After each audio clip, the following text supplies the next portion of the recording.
دبي عايزه تساعد مصر، بس ما كانش المعلومه موجوده عندنا. لو كنا فعلا سوقنا في فتره سابقه، كان الدول الاوروبيه لما عملت حظ كنا لقينا السياحه العربيه عملت لنا نسبه اشغال ما كانتش المنشات دي قفلت عندنا. فالحمد لله بدات بالتنسيق مع المستثمرين، سيد وزير الطيران، سيد وزير السياحه، واعتبارا من 1/12 هنبدا، لان لقيت المشكله الاساسيه ايه؟ ما عندناش خطوط طيران مباشره من هذه الدول الى الغردقه. وبناء عليه السايح خلي بالكم اللي جاي ده جاي ما هو مش عايز يتعب، ينزل مطار القاهره وبعدين يستنى ترانزيت ويركب طياره ثانيه الله لا.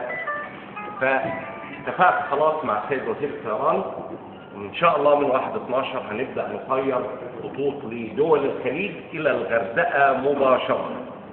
ومع السيد وزير السياحه عمل دعم لوزاره الطيران من هيئه تنشيط السياحه علشان تكاليف الرحله والكلام ده.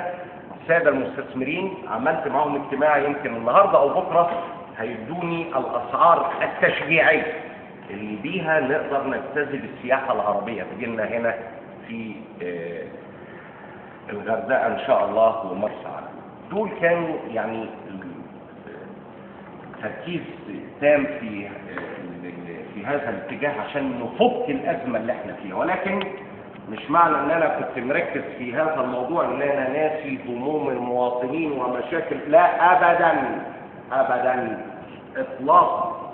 المواطن هو اولويه اولى بالنسبه لي.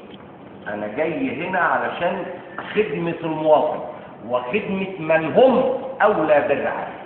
طالما ان له حق فحق في رقبتي وهسأل عنه امام الله.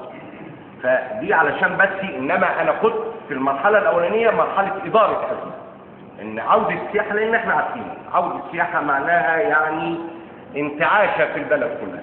انا جالي شكاوي ان الناس، في ناس كتير ما كانتش قادره تجيب هدوم المدارس لاطفالها نتيجه ان، فالحمد لله بدانا يعني الخطوات الايجابيه في موضوع السياحه.